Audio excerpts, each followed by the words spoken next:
Australians decide whether to keep their ties to the British monarchy. India's Prime Minister examines cyclone damage in the eastern part of his country. And Russian helicopters hit targets in Chechnya amid a growing humanitarian crisis in the republic.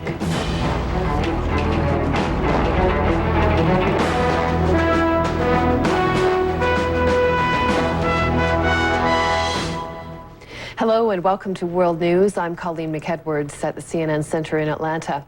A United States judge says software giant Microsoft is a monopoly that harms its competitors. Judge Thomas Penfield Jackson issued what is called a finding of fact from an 18-month court battle between the Department of Justice and Microsoft. It is the first step toward a final judgment in the case.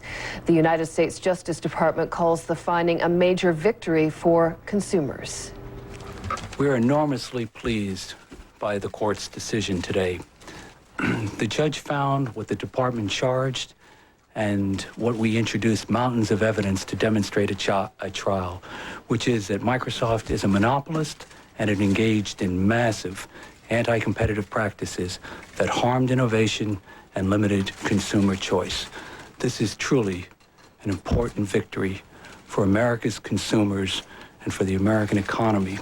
It shows once again that in America, no person and no company is above the law. Today's ruling by the court is part of a long process that's been going on for some time. In the end, we're quite confident that Microsoft's integrity and our belief in innovation, the benefits we provided to consumers, that those will be upheld. In the meantime, we're very focused on continuing to improve our products and competing in what is a very dynamic marketplace. The judge in the case says Microsoft's actions have kept some innovations that would have benefited consumers from happening, for the sole reason that they do not coincide with what he called Microsoft's self-interest. As CNN's Greg Lefebvre reports, whatever the final outcome, the marketplace may accomplish what the government has been trying to do all along. Long before the judge's findings, the marketplace was already loosening Microsoft's iron grip on the industry. First of all, everybody's getting on the internet now, and the internet doesn't care what you're using. Look at the Macintosh. The iMac has tripled in market share over the last year just because it's so good at the internet. And Macintosh does not need Microsoft to run. Also, businesses have grown reluctant to repeatedly buy expensive operating system upgrades that played a large role in Microsoft's success. Beyond the internet are the new technologies, cell phones, organizers that can surf the web, pagers that can surf the web, and digital cameras. All of these markets are dominated by Microsoft's competitors. Microsoft says those very changes made the federal case irrelevant before it was over. From the standpoint of the consumer, they're having very big impact. So the way people will be getting work done in the future is going to be far different from how they've gotten work done in the past. Other changes. The federal case seems to have emboldened some personal computer makers to ship models without Windows installed, and called attention to other operating systems, notably Linux and the resurgent Macintosh. And there it is. Just bumps in the road to those who say Microsoft's sheer mass will see it through. PCs are selling better than ever. In 1997, about 80 million sold globally. This year, more than 100 million PCs will sell. And for the moment, virtually all have some Microsoft software in them. Greg Lefebvre, CNN, Seattle. Votes are being tallied in Australia, where some 12 million voters are deciding whether to break from the British monarchy. CNN's John Radler is in Sydney and joins us now with an update. John? Colleen, with just 2% of the votes counted in this referendum, the no case, that is a rejection of the proposed republic, that is prevailing by 58% to 42%. However, I stress this is too early in the count to draw any solid conclusions. However, opinion polls throughout the week leading up to this historic referendum in Australia have indicated that the no case, that is a rejection of the proposed republic, is expected to prevail. and it looks, at least in the counting of votes so far, as if that's the way it's going. But again, only 2% of the votes counted. Colleen? John, how unique an exercise is this in Australia, the act really of trying to change the country's constitution? Since Australia became a federation of states in 1901, there have been 42 referendums to change the constitution. Only 8 of them have succeeded. So there is definitely a historical bias that Australians have against changing their constitution.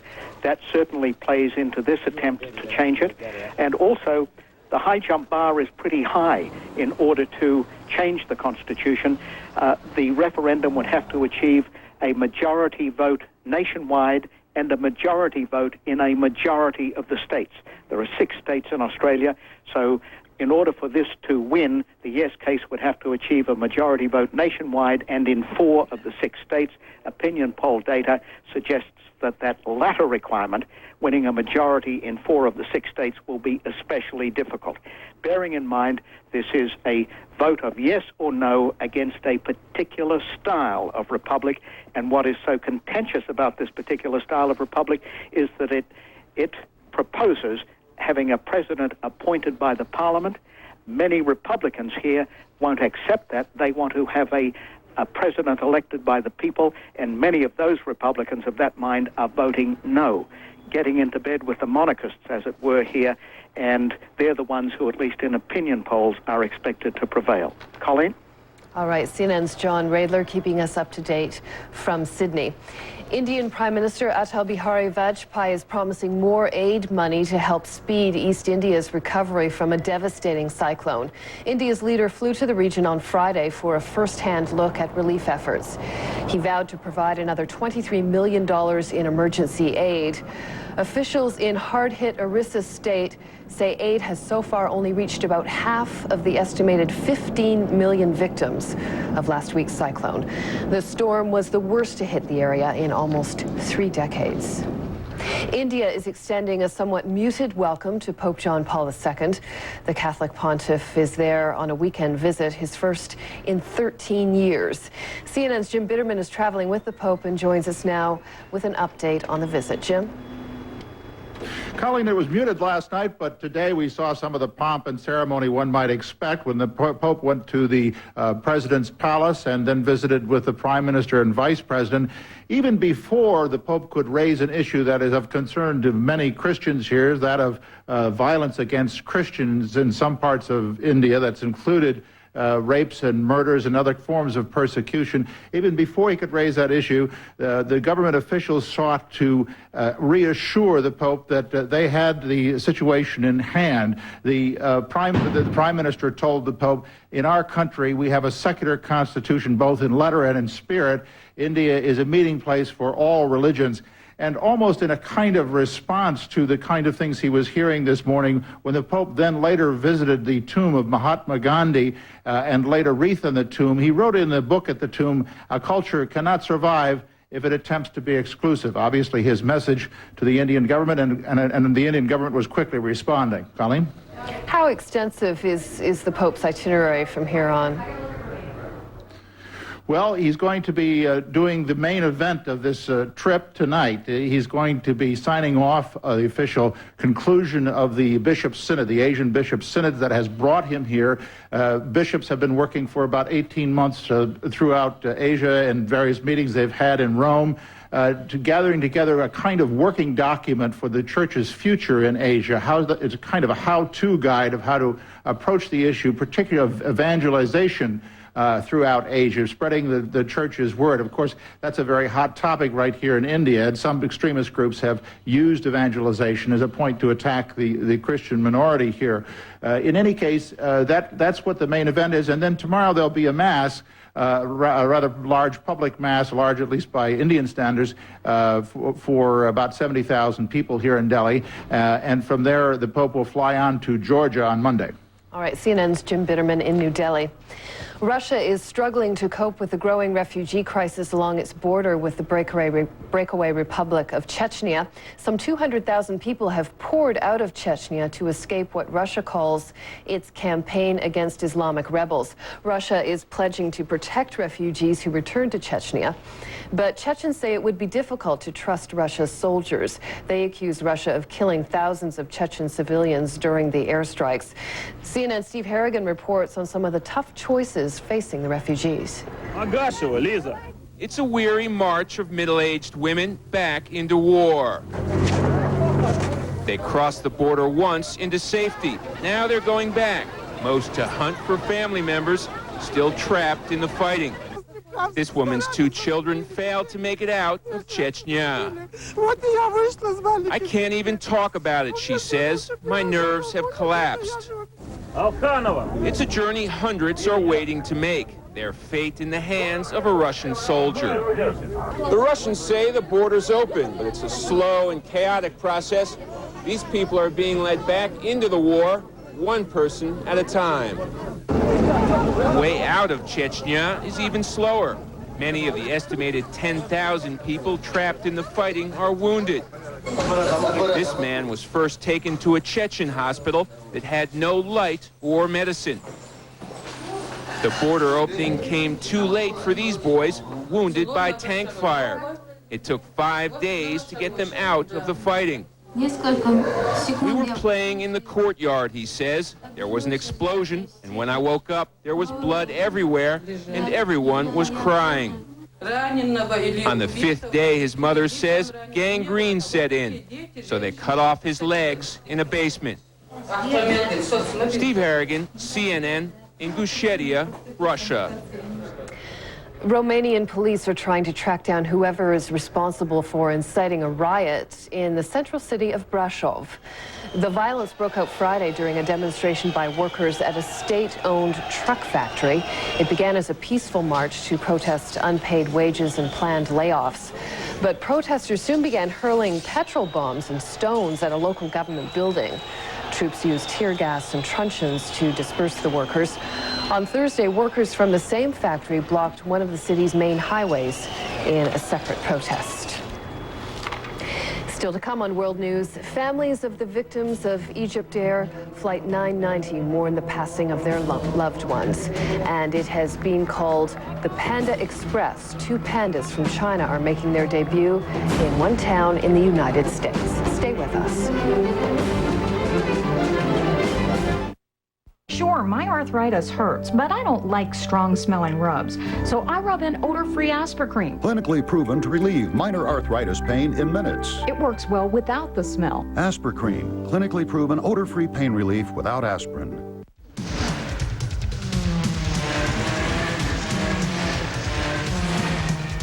While the mortgage brokers are still talking, Ditech is busy approving your loan. Get online loan approval in less than a minute, 24 hours a day, 7 days a week. Today's low 30-year fixed rate is only 7%.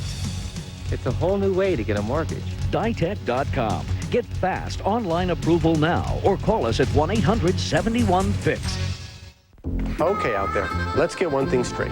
If you have a family, a kid, a house, you need insurance. But more than that, they need you to have insurance. Now, I know what you're thinking. You've got the body of an 18-year-old. You're going to live forever. The only thing that could do you in would be lightning or a cattle stampede. Ouch. Hey, this isn't about you. It's about your family. So protect them with term life insurance from Money. A $250,000 policy costs as little as... That's cheap, and that's per month. Guaranteed for the first 10 years. Plus, it's convenient because you can get it direct from the Money family, a name that's been around longer than you or I could ever hope to be. It's just a few dollars a month. So call them. It's quick, easy, and you can get started right now over the phone. Term life insurance from Money. It's the least you can do. Call Money and find out how to help make your family feel more secure. If you call now, we'll even send you a calculator and insurance worksheet to estimate the coverage you may need. Rescue teams in Vietnam are racing to move tens of thousands of people to safety ahead of rising floodwaters. More rain is expected in areas already coping with the worst flooding seen in decades. Red Cross officials say as many as 7 million people face severe food shortages. The official death toll has risen to nearly 400, and flood-related diseases could cost even more lives. Hanoi has ordered all available military and government personnel to help with the rescue and relief efforts. And now, with a look at the weather elsewhere, the international forecast is with Jenny Harrison. Hello there. Well, it's a fairly miserable start to the weekend across much of northwestern Europe. Some very windy conditions in particular. We've got some strong winds through southern portions of British Isles across the Channel to the coast of Normandy. And also we're looking at the Mistral wind as well, coming in from that northerly direction right the way through the Mistral region across into Corsica and Sardinia, and even as far as the Tunisia coastline down there. Also some unsettled weather, this area of low pressure, sending showers and rain to much of southern Germany and northern portions of Italy. But the Mediterranean seeing some fine dry weather, high pressure generally from Greece eastwards. Moscow, though, in particular, seeing 1 or 2 snow flurries. Temperatures quite low there, 1 degree Celsius through Saturday. Oslo at 8, Warsaw at just 11, and a bit better over Lisbon, highs of 21 degrees Celsius. Through Africa, we're seeing the usual tropical showers and thunderstorms later on during the day and through into Saturday evening. But to the north, high pressure in control, and also conditions looking pretty good as well across the Arabian Peninsula. Still seeing 1 or 2 showers, some cloud through Johannesburg, but Cape Town enjoying high pressure, continuing to warm up rather nicely as well. 26 Celsius through Cape Town, 31 in Bahrain, which is quite pleasant, dry, a little bit hazy, and highs of 33 through Abuja.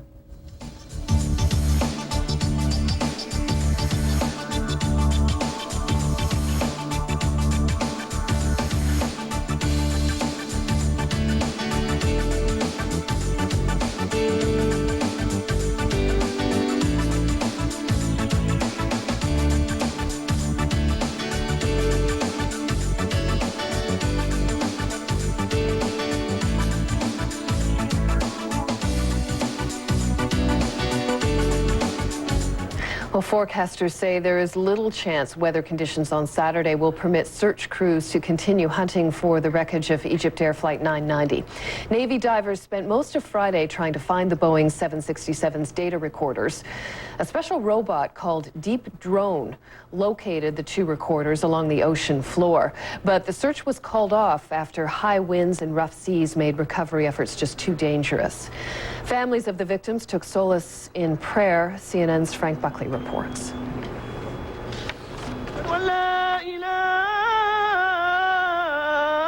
The call to prayer from a hotel ballroom in Newport, Rhode Island, was echoed in mosques from Egypt to New York as Muslims around the world participated in Friday prayer services. Many Muslims this day remembering the victims of EgyptAir Flight 990. As many as 100 of the 217 dead believed to be of Islamic faith. In Rhode Island, the faithful, friends and family members of the victims. We hope that all of us and our loved ones, when they died, that their window has opened to paradise. 160 Muslims gathered in an emotional service at the hotel that is home for the victims' families. Many of them coming here with hopes of returning with the bodies of their loved ones for traditional Muslim funerals and burials. However, officials have said it was unlikely that bodies would be recovered intact. And this prayer for the dead who are not present, says this man who lost his niece, was at least some comfort. It's a regular prayer, really, but they have after prayer, special prayer for the victims, that they die under this aircraft. And it makes people more comfortable. Since God is the creator of everything, it puts everything in perspective. We see the suffering and this tragedy in its perspective, that God is in charge, not us. This was the first of several services to be held in the days ahead. On Sunday, all of the victims will be remembered together in a multi-faith service to be held near the sea. Frank Buckley, CNN, Newport, Rhode Island. The United States House of Representatives has approved a bill that provides funding for overseas economic and diplomatic programs. The measure calls for more than $14 billion to be allocated to debt relief for poorer countries. It also covers aid for the peacekeeping mission in Kosovo. The spending plan must still be passed by the U.S. Senate. Meanwhile, a new U.S. government report concludes that thousands of citizens are in danger at U.S. embassies around the world. The report cites a lack of security and technology as the main reasons. CNN State Department correspondent Andrea Koppel has details. The panel traveled to 5 continents, visited 23 countries, interviewed hundreds of people before concluding the United States diplomatic presence is near a, quote, state of crisis. We are not giving them either the measure of security, the facilities, the tools, the technology, the talents, the training across the board to do the job in an effective way. Almost 15 months after 2 U.S. embassies were bombed in East Africa, there were more strongly worded warnings about security. Thousands of Americans representing the U.S. abroad still face an unacceptable level of risk from terrorist attacks and other threats. The panel urged the administration to ask for $500 to $600 million more per year than they have requested for security upgrades. But fresh from a heated budget debate with Congress over foreign appropriations, administration officials say getting enough money takes years of work. Often these budget battles are seen as this week's news and this year's news, and what we're really talking about for the State Department is a long-term commitment on the part of the administration, whatever administration, and Congress. Other findings: too many people working in some embassies, not enough in others. Non-existent email technology for 30 federal agencies overseas. The report also cites, quote, unacceptable working conditions. One example, the embassy in Kiev, Ukraine, nicknamed the folding chair embassy because staff must fold chairs to get into their cramped workspaces. The principal theme of this report is not more money. It's that the government has to do a better job conducting and organizing these activities. The panel believes the government has only a few years to fix its overseas operation before a possible meltdown, what the panel calls a system failure. Andrea Koppel, CNN, the State Department. 2 giant pandas from China are getting acquainted with their new surroundings in the U.S. state of Georgia. They are expected to live there for the next 10 years. The rare animals will be quarantined until mid-November, then they'll go on display at the Atlanta Zoo. CNN's Stacey Wilkins reports on their journey and the purpose of their stay. The Panda Express touched down in Atlanta after a 2-day journey from Chengdu, China. The specially equipped cargo jet carrying Yonggong and Lun Lun, the rare pair of pandas, will make their home in Georgia. The jet-lagged cubs were in great shape, according to the veterinarian who traveled with them. At first, they were scared of the shaking of the takeoff, but then they started to adjust after we fed them fresh bamboo. I think they'll be fine. The 2-year-old giant pandas were treated like visiting heads of state. Roads were cordoned off to let the pandas through to their new home at Zoo Atlanta. Well, they look good. I think they're going to make a quick adjustment. The trip marks the end of a 15-year quest by Zoo Atlanta to bring the pandas to Georgia. The animals will live in a $7 million research facility where scientists will begin to study ways to save them from extinction. This video was taken just minutes after the pandas were let out of their cages. A research team is already studying them. The animals are on a 10-year loan from China. It is mutually beneficial to the preservation of the panda species as a rare species, and also to promote the mutual understanding of our 2 great peoples. But it may take a few months before there's any mutual understanding between the pandas and American scientists. The pair only understands commands in their native Chinese language. Stacey Wilkins, CNN, Atlanta. All right, turning now to international sports. Here's Pedro Pinto with all the scores and highlights. Tiger Woods could make history at the American Express Championship. With a win in Spain this weekend, the American could become the first golfer in 46 years to capture 4 straight tournaments. Tiger is in contention after the second round. 69 on Friday. He's 3 shots behind leaders Tim Herron and Chris Perry. One of the best shots of the day was achieved by Scott Hoke, though. Rolls in the birdie putt from off the green, a 70 on the day for him.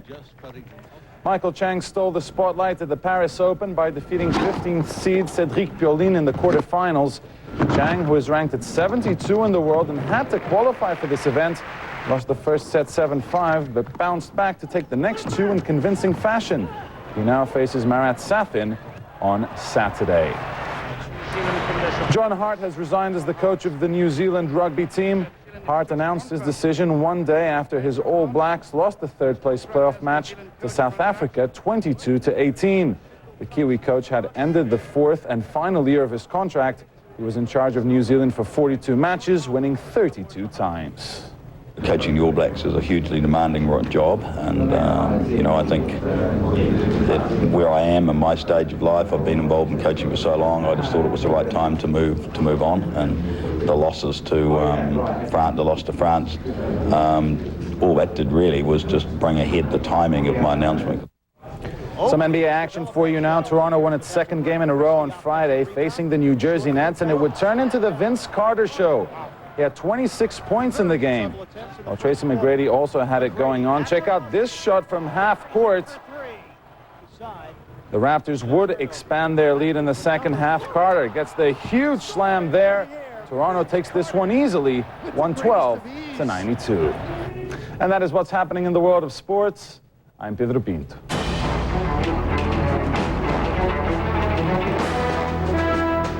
These are the headlines on CNN. Polls are closed in eastern Australia. Voters cast their ballots on whether to declare a republic or retain the nation's constitutional ties to the British monarchy. Supporters of the republic mounted a last-ditch campaign to sway voters, but the latest polls suggest they are likely to say no to ending ties to the British crown. The head of Microsoft says his company will operate as usual despite a court finding that says it is a monopoly.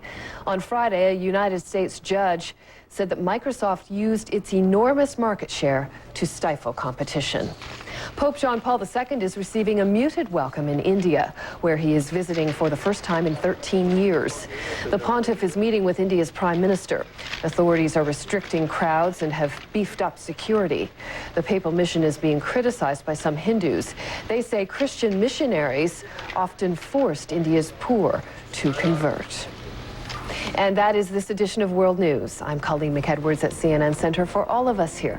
Thanks for watching.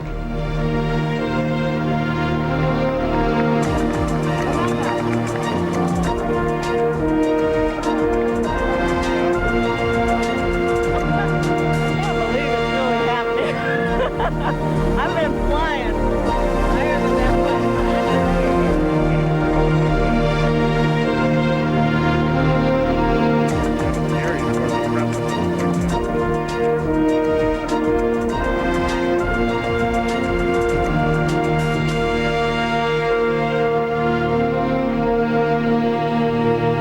Old black magic has me in a spell.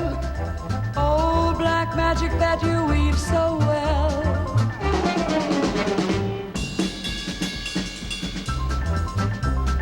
In a spin, love in a spin I'm in. Under the old black magic called love. Under the old black magic called love.